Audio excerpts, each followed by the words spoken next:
सो इन question number 6 ये एक ABCD is a fixed bracket, मतलब ये ब्रैकेट जो है ये A पॉइंट में फिक्स्ड है. This is of 2 metre AB member, BC member 3 metre का है, ये 1 metre is the CD part. D free end में 10 kilonewton is acting. So in this question, the question is the bending moment in horizontal and vertical plane of member AB. मतलब AB member में कितना horizontal और vertical plane में bending moment आएगा, we have to find out. So अगर हम लोग देखेंगे, so this 10 kilonewton is acting in this direction, मतलब ये उसी direction है, मतलब along this direction the 10 kilonewton is acting. So this has a tendency to rotate in this direction, मतलब these have a moment value that is 10 into 1, that is 10 kilonewton meter along this axis. So along this axis this is 10 kilonewton meter, मतलब क्या हो गया, this is throughout this member BC, मतलब BC में ये जो 10 kilometre metre होगा वो होगा टॉर्शनल मोमेंट, मतलब along the axis this is rotating, so this is nothing but the torsional moment. Now this is done, so यहाँ पे जो ट्रांसमिसिबिलिटी ऑफ फोर्स है वो भी हो गया, मतलब 10 kilometre acting in this point. So after that these 10 kilometer have a bending tendency along this, मतलब in this point the here 10 into 3, मतलब 10 into total this height that is 30 kilonewton meter of bending moment will be there. So ये bending moment कौन सा direction में हो रहा है, मतलब अगर ये हमारा वो बीम है, मतलब ये AB है और these have a tendency to rotate, or this has a tendency to rotate in this direction, that is 30 kilonewton meter of bending moment is developing. So ये होगा हमारा इन द वर्टिकल प्लेन, मतलब vertical plane में हमारा bending moment for member AB कितना होगा हमारा 30 kilonewton metre. So in our option A, B and D have 30 kilonewton. So but we have to find out the horizontal one. So horizontal one क्या होगा, मतलब ये 10 kilonewton भी यहाँ पे आ रहा है, लेकिन this is acting along this axis, so this have no effect for this bending moment. Now हमें क्या है, मतलब ये 10 किलोमीटर मीटर जो टॉर्शनल मोमेंट था for this BC, ये कांस्टेंट है थ्रू आउट दिस BC, मतलब यहाँ पे भी हमारा 10 किलोन्यूटन मीटर आ रहा है. So अगर यहाँ पे अगर से this is that part that is AB और एक 10 kilonewton meter that is along this axis is coming, that means this 10 kilonewton meter is trying to rotate these along this horizontal plane, that is delta H. That means horizontally अगर bending moment हमें मिलेगा for this B point or this for AB that is constant through this member, that will be this 10 kilonewton meter, which is torsional moment for this BC. That means for horizontal plane के लिए हमारा bending moment for AB कितना होगा 10 kilonewton meter. That means हमारा जो option होगा वो होगा 10 और 30. That is option D will be the correct option. So in this way we can find out this sort of problem. Now coming to question number 7.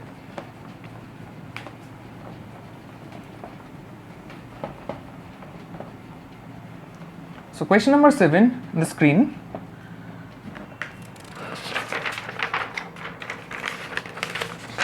So in question number 7, देखो, so in a piece of stress material a point Q is subjected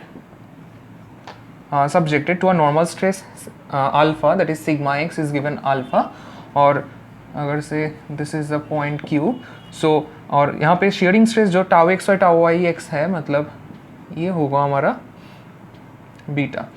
so alpha beta is given. Although the values of alpha and beta are not known yet, the principal stresses are equal to each other, being 10 MPa. मतलब हमारा principal stress कितना होता है, मतलब sigma 1 sigma 2 we can denote by this sigma 1 sigma 2, that will be 10 MPa, that is question में given है. So यहाँ पे पूछा गया है the radius of Mohr circle. So radius of Mohr's circle. So if we draw the Mohr circle, हमारा sigma 1 मतलब क्या हो गया, मतलब इसी ऑर्डिनेट में ये सिग्मा ऑर्डिनेट है, ये टाउ ऑर्डिनेट है, so maximum principal stress will be 10, say this is 10 और सिग्मा 2 भी 10 है, मतलब itself this point. So एक पॉइंट में से कैसे हम लोग एक सर्कल ड्रॉ कर सकते हैं, that is not possible. That means the more circle is itself a point. So a point can't have a radius, so the radius is 0. ये हो गया हमारा मोर सर्कल ड्रॉ करके. मतलब अगर हम लोग एनालिटिकली देखें तो एनालिटिकली कितना होता है, tau max can be find out, that is sigma 1 minus sigma 2 by 2. Tau max क्या होता है, मतलब ये मोर सर्कल जो होता है, सो मैक्सिमम टाउ मैक्स होता है हमारा जो रेडियस होता है मोर सर्कल का. So tau max is sigma 1 minus sigma 2 by 2. तो sigma 1 sigma 2 is equal, that means from here we can also find out this is 0. So in the question यहाँ पे alpha beta that is none of our business, मतलब alpha beta is given just for show, so we have to focus on this principal stresses, thus we can find out this easily. So ये हो गया हमारा radius, so option C is the correct option. So coming to the question number 8.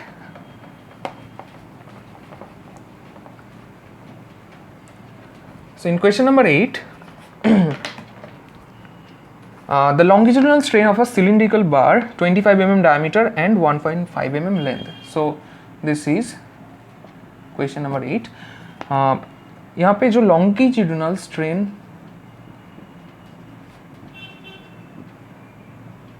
that is 3 times of lateral strain, this is given. So for this in a tensile test it has been find out. So if the modulus of elasticity is, मतलब E का value हमारा given है 10 to the power 5 Newton per mm square. So what will be the bulk modulus? So bulk modulus is K.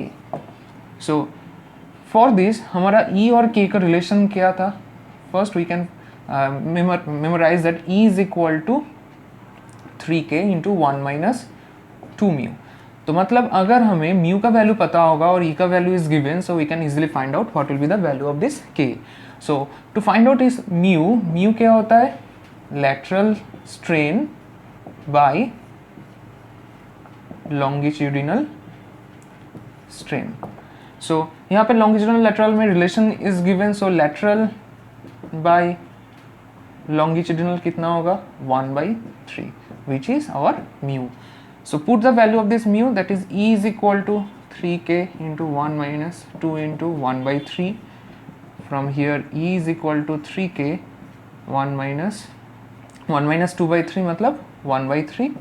That means 3 gets cancelled out. So E is equal to K, मतलब K का value कितना होगा हमारा 10 to the power 5 Newton per mm square. So this is our answer. So check out the option, that is option C is our correct option. ये हो गया हमारा question number 8. Now coming to the question number 9 on the screen. So in question number 9, a cable of area 50 square mm hanging vertically from its upper end and provided with a rigid restrainer at its lower end. मतलब ये एक fixed and है जहाँ से एक cable is hanging and restraining in the lower end like this. So ये cable का जो area that is given 50 millimeter square.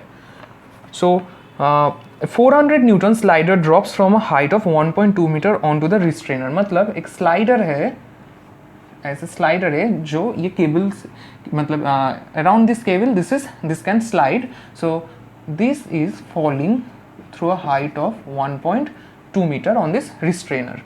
So ये total cable का length that is not given, that is L.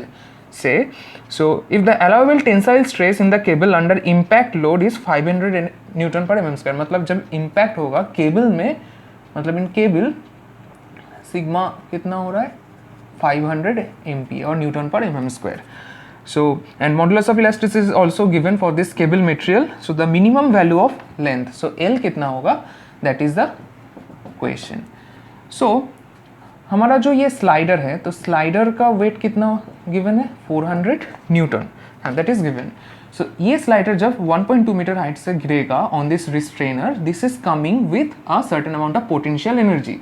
So this potential energy when all of a sudden giving a impact on this restrainer, this will all of a sudden convert it into, that means this potential energy is converting into strain energy in this cable. मतलब ये restrained है, मतलब यहाँ पे fixed है. So जब ये गिरेगा, इसमें impact load आएगा, तभी ये strain energy restored हो जाएगा ये केबल के अंदर. So अगर हम लोग ये potential energy is equal to strain energy कर देंगे, so from there we can find out this length. How? Because this मतलब ये जब गिरेगा certain amount of deflection will be there. मतलब ये deflection के लिए ये strain energy यहाँ पे restore होगा. So potential energy कितना होगा? Say this is W slider के weight. So this is coming with a height h. Say this is h और उसके साथ ये डेल्टा आ रहा है इम्पैक्ट लोड के लिए. और हमारा जो स्ट्रेन एनर्जी होगा, स्ट्रेन एनर्जी का वैल्यू कितना होगा? We know for strain energy will be half into P into delta, मतलब half into load into deflection. So we can convert this P as stress, मतलब by dividing A and multiplying A into delta. Delta कितना होता है? Delta मतलब delta is the deflection part. मतलब अगर हमें यहाँ मतलब to convert this delta in terms of stress, we can divide this by L multiplied by another L, मतलब half into P by A, मतलब ये हो गया हमारा सिग्मा, मतलब ये टेंसाइल स्ट्रेस जो गिवन है. उसके बाद ए इंटू एल और डेल्टा बाई एल मतलब क्या हो गया हमारा? Change in length by original length, that means the strain. Strain का मतलब क्या हो जाता है? मतलब डेल बाई एल क्या होता है? सिग्मा बाई ई. मतलब दिस इज नथिंग बट और ई और एप्सिलॉन, मतलब जो स्ट्रेन का पार्ट होता है, मतलब sigma by E. So this is coming sigma square by 2e into A into L. ये हो गया हमारा स्ट्रेन एनर्जी. और यहाँ पे जो डेल्टा है, we can also change this in terms of this sigma.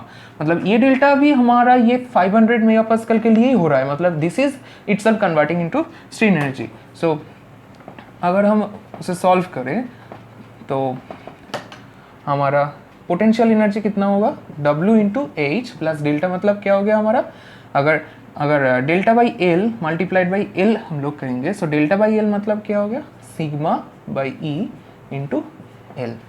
From this value, मतलब sigma by E is the strain, that is the strain part multiplied by L.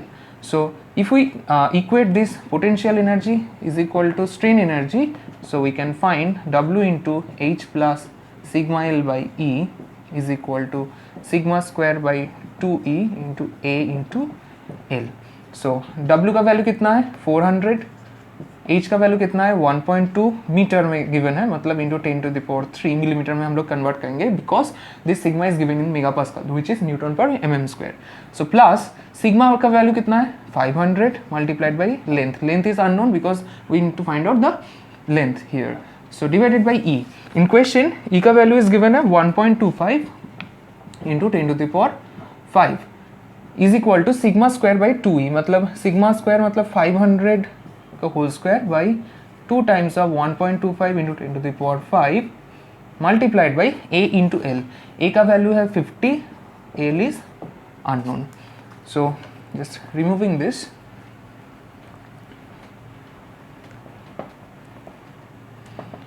so for this part this is coming out 400 multiplied by 1200, that is 48 plus 400 multiplied by 500 divided by 1.25 into 10⁵, which is coming 1.6 times of L. This is equal to, solve that part, that is 500 square multiplied by 50 divided by 2 into 1.25 into 10⁵, which is coming 50 L. So just solve it. That is this part is 48.4 L, that is 48,000. So from here L can be find out, that is 9917.35 millimeter. So in terms of meter the question is asking, so ये हो गया हमारा 9.92 meter. So check out the option. Option C is our correct option. So ऐसे हम लोग energy conversions से मतलब we can find the value of L or find out D. In our previous video we have already find out for a angular rotational problem. So in this way we can solve this problem. So coming to question number 10, which is our last question.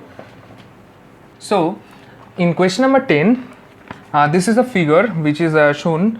In the question it is given that for the condition that the maximum absolute value of bending moment is as small as possible when the magnitude of the load Q is, मतलब ये Q का value कितना होएगा for which case, ताकि ये beam system में जो bending moment होगा मतलब absolute value of this maximum bending moment will be as small as possible. So ये कैसे होता है, मतलब अगर से एक बेंडिंग मोमेंट डायग्राम में सैगिंग मोमेंट भी होता है और हमारा हॉगिंग मोमेंट भी होता है.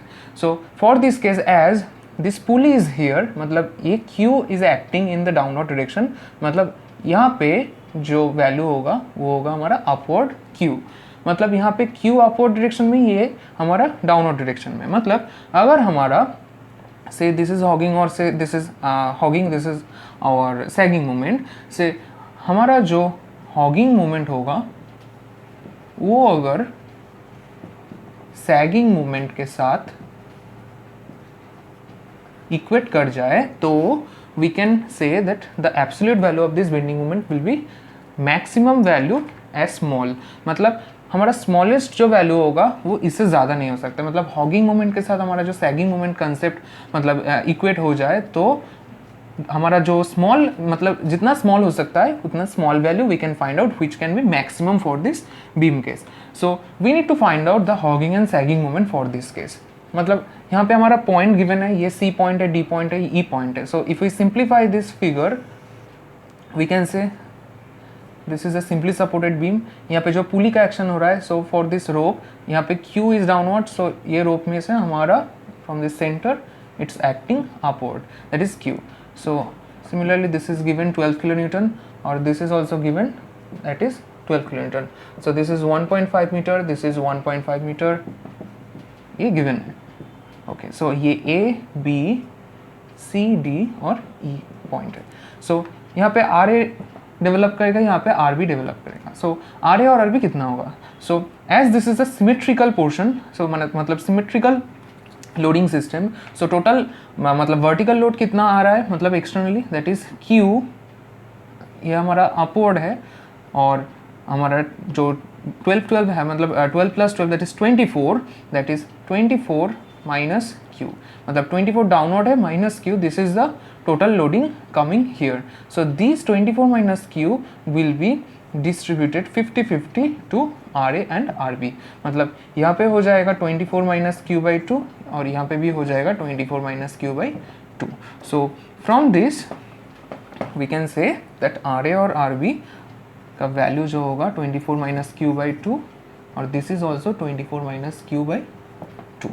नाउ हमारा बेंडिंग मोमेंट एट D और E, मतलब यहाँ पे डाउनवर्ड लोडिंग हो रहा है, यहाँ पे अपवर्ड लोडिंग हो रहा है. सो अगर हम लोग D में लेंगे, फिर हमारा अगर हम लोग लेफ्ट से कंसिडर करते हैं, सो हम लोग C में भी ले सकते हैं. So if you take the D bending moment, so bending moment at D कितना होता है RB, मतलब 24 minus Q/2 multiplied by 1.5, that is coming out से 15/10, मतलब 24 minus Q, that is coming out 1.5/2, that is 18 minus 75 times of Q.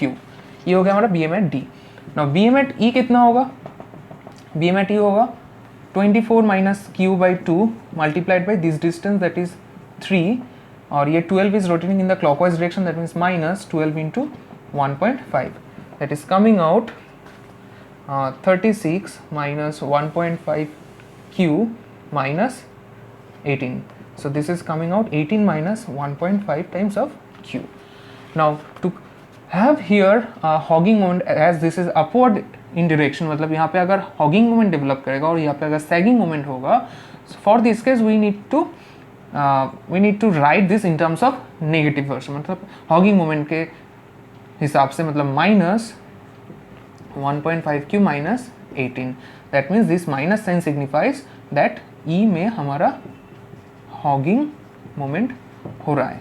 So अगर ये hogging moment is equating with this sagging moment, मतलब this is the sagging part, as this is downward, यहाँ पे हमारा sagging moment हो रहा है, यहाँ पे hogging हो रहा है. So we can say that 18 minus 0.75q, this is equal to 1.5q minus 18. So 36 is equal to 1.5 to 2.25q. So q is coming 36 divided by 2.25, that's coming out 16 kilonewton. So if the value of this q becomes 16 kilonewton, so the hogging and sagging moment will be equated, और हमारा जो absolute maximum bending moment होगा वो होगा as small as possible. So in our option C is the correct option. So this is all about our part 1 and part 2 video of this question solving part for this strength of material. So hope you like this video. If you are new to this channel, do subscribe, share with your friends. Thank you for watching.